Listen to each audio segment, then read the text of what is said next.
بسم الله الرحمن الرحيم. عن علي رضي الله تعالى عنه قال قال رسول الله صلى الله تعالى عليه وسلم في الحديث وخير نسائها خدیجہ رواہ البخاری۔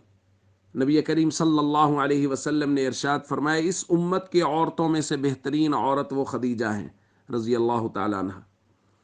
دوستو، 10 رمضان المبارک سیدہ خدیجۃ الکبریٰ رضی اللہ تعالی عنہ کا یوم وفات ہے، اور سیدہ رضی اللہ تعالی عنہ کو بے شمار فضائل حاصل ہیں۔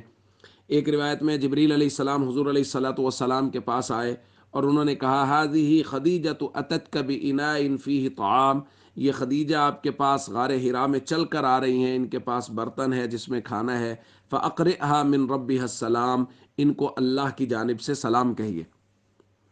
دوستو، سب سے پہلے جنہوں نے ایمان قبول کیا وہ سیدہ خدیجہ ہے۔ سب سے پہلے جن کو اللہ کا سلام آیا نبی کریم صلی اللہ علیہ وسلم کے ذریعہ سے وہ سیدہ خدیجہ ہیں۔ سب سے پہلے جنہوں نے نبی کریم صلی اللہ علیہ وسلم کو تسلیاں دی وہ سیدہ خدیجہ ہیں۔ سب سے پہلے جن کو جنت میں ایک محل کی خوشخبری دی گئی وہ سیدہ خدیجہ ہیں۔ سب سے پہلے جنہوں نے نبی کریم صلی اللہ علیہ وسلم اور اسلام پر مال خرچ کیا وہ سیدہ خدیجہ ہیں۔ سب سے پہلے جن کے ساتھ نبی کریم صلی اللہ علیہ وسلم نے نکاح کیا وہ سیدہ خدیجہ ہیں۔ آپ کو بے شمار فضائل حاصل ہیں، اور آپ نے نبی کریم صلی اللہ علیہ وسلم کی بہت غمخواری کی ہے، یہاں تک کہ آپ جب دنیا سے تشریف لے گئیں تو اس سال کو عام الحزن قرار دیا گیا، دیگر کچھ واقعات اور خاص طور پہ حضرت خدیجہ کے وفات کے واقعہ کی وجہ سے۔ آپ کی موجودگی میں حضور علیہ الصلوۃ والسلام نے کسی اور خاتون سے شادی نہیں کی سوائے حضرت ابراہیم کے۔ حضور علیہ الصلوۃ والسلام کی تمام اولاد سیدہ خدیجۃ الکبریٰ رضی اللہ تعالیٰ عنہ کے بطن اطہر سے۔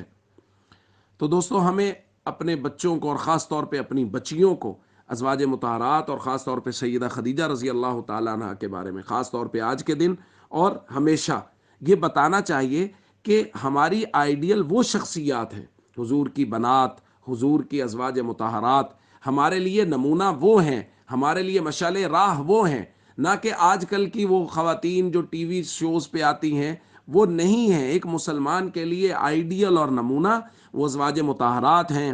سیدہ خدیجہ رضی اللہ تعالیٰ عنہ، آپ کی پاک دامنی، آپ کا اسلام پر، دین پر، حضور پر مال خرچ کرنا، یہ ساری چیزیں ہماری بچیوں کے لیے آئیڈیل ہیں۔